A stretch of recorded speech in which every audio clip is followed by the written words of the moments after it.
Hello students, this is Amar Kumar and I am welcoming you to my YouTube channel Study Point Ask Me।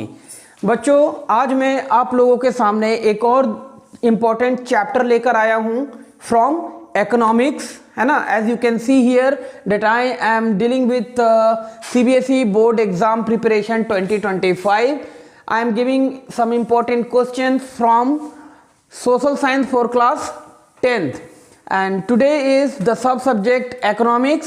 आज मैं आप लोगों को chapter deal करने जा रहा हूँ sectors of Indian economy and you all are watching my channel study point ask me given by Amar Kumar, this is me. बच्चों, अभी तक मैंने आप लोगों को हिस्ट्री, ज्योग्राफी और सिविक्स से रिलेटेड उनके चैप्टर से इंपॉर्टेंट क्वेश्चंस दे दिया है और अब बचा इकोनॉमिक्स, जिसका आज पहला चैप्टर मैं लेकर आया हूं सेक्टर्स ऑफ इंडियन इकोनॉमी। तो चलिए बच्चों, देखते हैं इस चैप्टर से कुछ इंपॉर्टेंट क्वेश्चंस जिसको मैं पिछले कई सालों 5-6 साल के प्रीवियस ईयर क्वेश्चंस और सैंपल बुक्स से एनालाइज करके निकाल करके आपके लिए मैं प्रोवाइड कर रहा हूं। आई होप, मैं यही उम्मीद करूंगा कि आप इन सभी क्वेश्चंस को प्रॉपर वे में, किसी क्वेश्चंस को नहीं छोड़िए, सारे क्वेश्चंस को लीजिए, उसका प्रॉपर वे में आंसर क्रिएट कीजिए, बनाइए, लिखिए और उसको बेहतर तरीके से तैयार होकर के आप अपने एग्जाम में जाएं। तो चलिए बच्चों, देखते हैं इस चैप्टर से रिलेटेड कुछ इंपॉर्टेंट क्वेश्चंस को। तो आइए बच्चों, देखते हैं इंपॉर्टेंट क्वेश्चंस इकोनॉमिक्स से। चैप्टर है आज का सेक्टर्स ऑफ इंडियन इकोनॉमी। इस चैप्टर से आपको बच्चों 2 और 3 मार्क्स के क्वेश्चंस पूछे जाएंगे।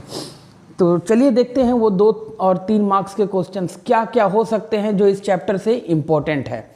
First question is suggest any 2 ways to create employment opportunities in rural areas. ग्रामीण क्षेत्रों में जॉब अपॉर्चुनिटीज को या एम्प्लॉयमेंट अपॉर्चुनिटीज को क्रिएट करने के लिए कोई 2 तरीका बताएं। Second question, explain how public sector contributes to the economic development of a nation. बताइए कि किस तरह से पब्लिक सेक्टर जो है वो किसी भी देश के इकोनॉमिक डेवलपमेंट में कंट्रीब्यूट कर सकता है। Third question, why is NREGA also called the right to work, है ना। किस तरह से या क्यों, है ना, क्वेश्चन बोल रहा है क्यों नरेगा को राइट टू वर्क भी कहा जाता है। Fourth question, what are final goods. Final goods का मतलब क्या है and intermediate goods. Final goods क्या होते हैं, इंटरमीडिएट गुड्स क्या होते हैं। How do they help in calculating GDP, और ये किस तरह से जीडीपी कैलकुलेट करने में मदद कर सकते हैं।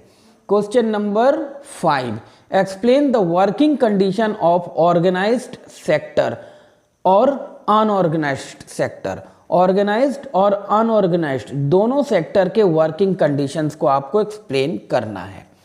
Coming to the question number 6, why should we be worried about under employment.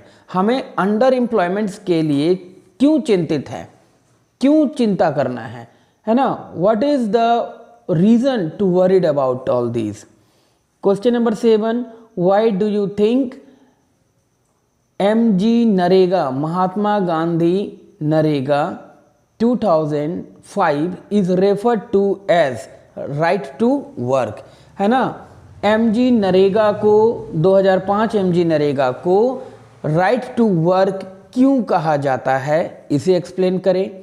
Coming to the question number 8, explain any 2 ways to solve the problem of underemployment, है ना। underemployment से एक क्वेश्चन मैंने दिया था 6 में कि why should we worried about underemployment, क्यों हम इसके लिए चिंतित हो। तो उसी पर एक और क्वेश्चन है कि कोई 2 ऐसे तरीके बताए जिससे underemployment प्रॉब्लम्स को हम सॉल्व कर सकते हैं।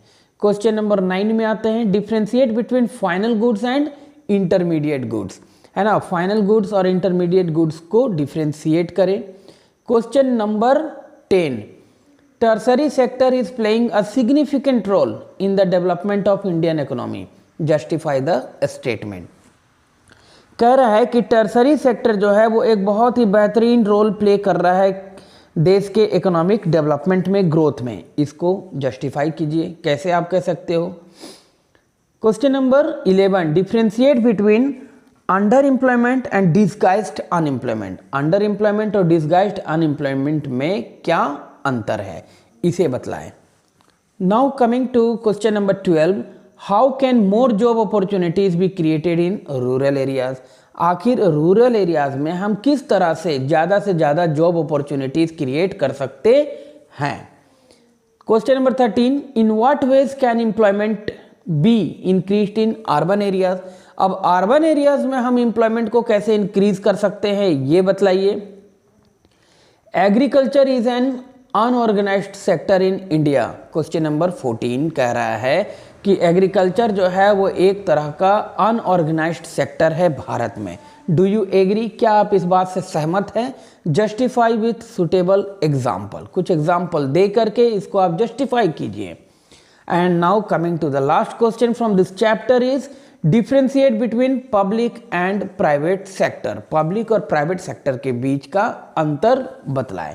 तो ये कुछ इंपॉर्टेंट क्वेश्चंस थे student from chapter sectors of Indian economy.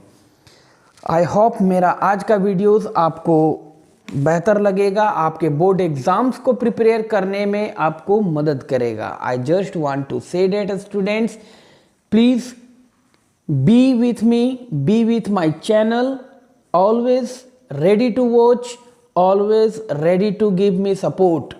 ठीक है बच्चों, लगातार मुझे अपना सपोर्ट देते रहें, मेरे वीडियोस को वॉच करें, मेरे वीडियोस को सब्सक्राइब, मेरे चैनल्स को सब्सक्राइब कर ले, वीडियोस को लाइक और कमेंट जरूर करिए आप लोग, ठीक है। और साथ ही साथ मैं ये भी कहूँगा कि मेरे वीडियोस को, मेरे चैनल्स को नए स्टूडेंट्स तक भी फॉरवर्ड करें। तो ये था कुछ important questions from chapter sectors of Indian economy. अब अगले आने वाले वीडियोस में आपको ग्लोबलाइजेशन चैप्टर से इंपॉर्टेंट क्वेश्चंस मिलेंगे students.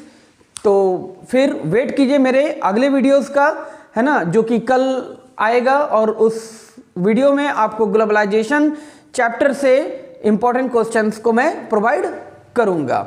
So this is all for today students. Thanks for watching my this video and have a nice day.